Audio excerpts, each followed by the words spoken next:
What's going on, guys? Welcome back to Play to Win Fantasy Football. So I just wanted to remind everybody, if you guys read my blog here about all the hype that's going on. So if you come over here to fantasypros.com, hit the NFL tab, and man, it's in full effect right now. Mike Wallace is going to be all of a sudden he's an improved player after having multiple years of just basically doing nothing. Tyler Lockett I like, so I guess it's still a hype considering, but there's some talent, there's some stats there to back that up. And Julius Thomas also has some hype going on. Um, he was always a good player, always produced well, so there's. Well, I guess what I'm trying to say is like, beware of the hype. There's a hype train going on, and it's going to be going on all off season, so just be careful for it.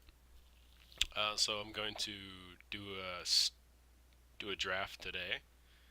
As I figure this thing out here. Start a draft. There we go.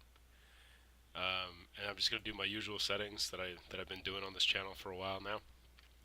I'll let it pick my number 5 here, and see how things are changing. If you read, I have a few articles on my blog about ADP trackers and how people are falling. Gurley seems to be rising a little bit in PPR and in standard, and David Johnson as well. He's moving up. But if you read anything, I want one of those elite receivers there. If you read any of the articles I have, I'm really high on OBJ, Julio, Antonio Brown, and Le'Veon Bell. I'd be really happy if I end up on my real drafts with one of those 4 there. And then coming back around here, so it looks like all like the top tier running backs are gone, but I still really like Alshon Jeffrey as well. And then hopefully I'm getting a lot of LaShawn McCoy, and there he is. The Bills ran a lot last year. I think they were the number 1, maybe number 2 behind Carolina, but they were up there. They rushed the ball a lot, and he still looked like himself. He was dealing with injuries, and I think I'm going to end up with McCoy in a lot of teams here. Brandon Cooks is probably my breaking point there as far as tiers. Like if Demaryius Thomas is there, I definitely would be taking Demaryius to fill out my wide receiver spot.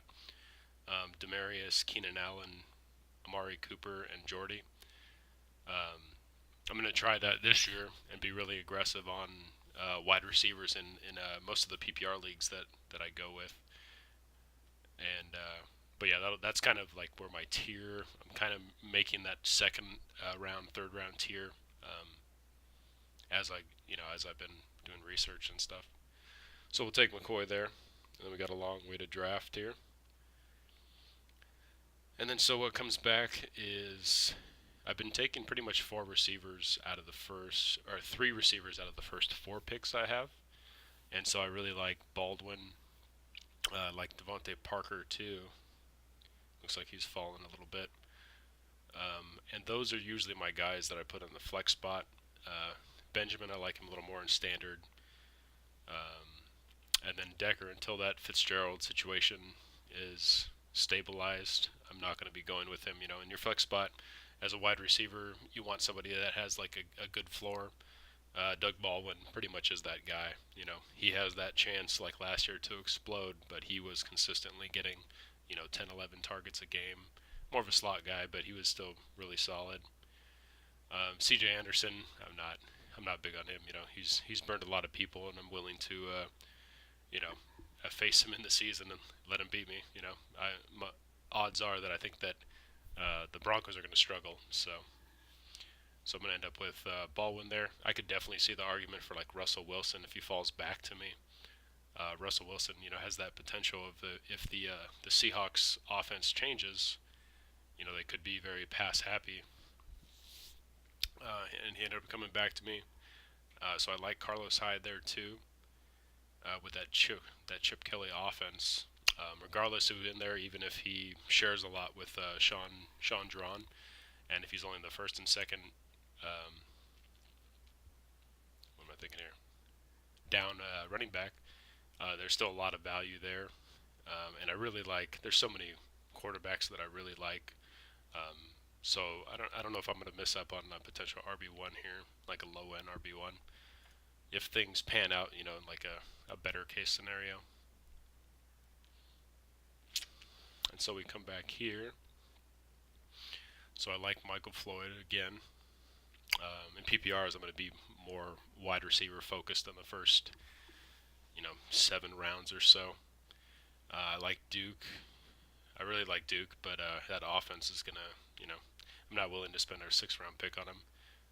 Geo, I like Gore, Langford, even down to Chris Ivory, and then I'll probably end up having to spend an 8th round for Carlos Williams on that handcuff there, because he is one of those handcuffs you want to keep. And I can also see the argument of going for Drew Brees there too. They really want me to pick him.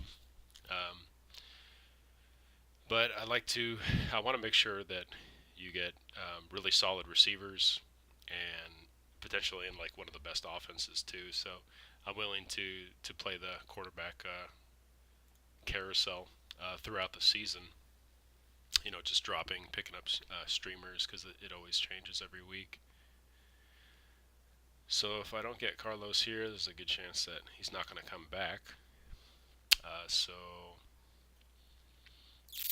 I don't want to get another wide receiver because I'm pretty set there. I got 4. So the ones that are staring at me are Gore and Langford. I like Langford because I don't think they're going to use the rookie all that much. So he has to just fight off Kadeem Carey. And so I'll probably end up going with Langford there. And then hopefully, Williams stayed there. So I'm going to take him just to shore that up. So I can always have, it's going to be a RB1 what comes out of there, just by sheer touches from the Buffalo side. So now we got 3. So we got 4 and 4 here. I'm not going to do quarterbacks that I like all the way down to Matt Stafford, Matt Ryan. I'm good with them. So here you want to pick. So I got my handcuff. You want to go for those boom style players,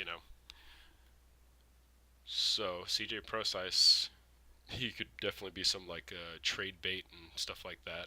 D'Angelo Williams is probably somebody that I'm going to end up picking up too. I think I can get him in like the 10th, maybe 11th though. So Deshaun Jackson, I like a lot of these guys. There's a lot of hype on Sterling Shepard here. And DGB, he's that freak athlete. But maybe I'll take a stab at Tavon, just because his production has increased each year, and Gurley's a factor. He's the reason why Austin has had an uptick in all of his production last year. So I got one more receiver now. So I think I'm going to go with D'Angelo in the 10th, because that's one of those stash or trade type of picks there.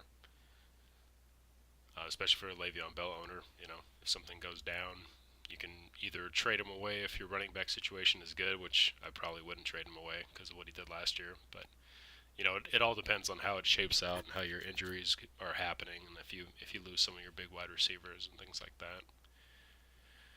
So the 11th round, this is when I start to look for quarterbacks and tight ends. So I like Zach Miller and Dwayne Allen. So I'm pretty much down to the last ones that I really want.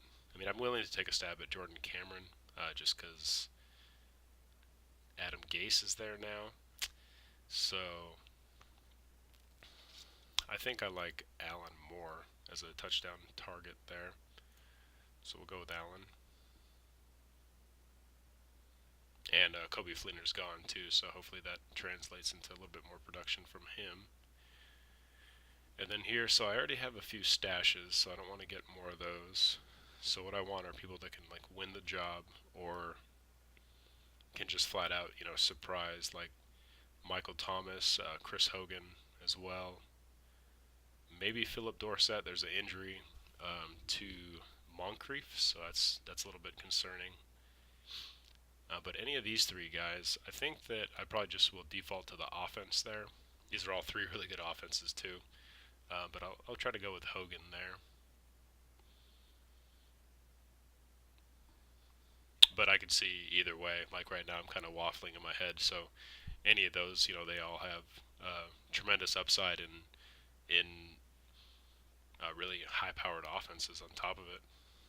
So Romo's there. I like Winston. I think the Dallas D is going to struggle without their. They have like two or three guys that are suspended. I think it's Demarcus. Is it Ware?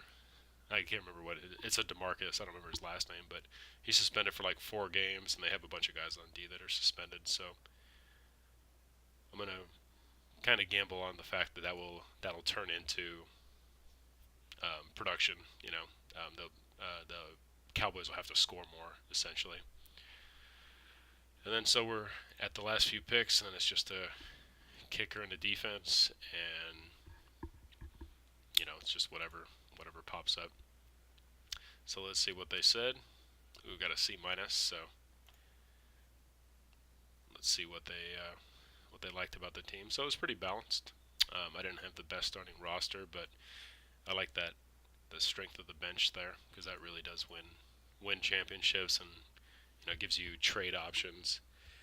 So the strategy that you guys just watched there is that I was waiting on quarterback and I was waiting on a tight end, and that's where I got dinged pretty hard. So I don't have any problem with that going into the season, because with how injuries are so quick to happen. So I have a strong bench on the two positions that I can swap into. The two running back, the two wide receiver, and the flex, which has some variance there too. So I feel like it's pretty strong.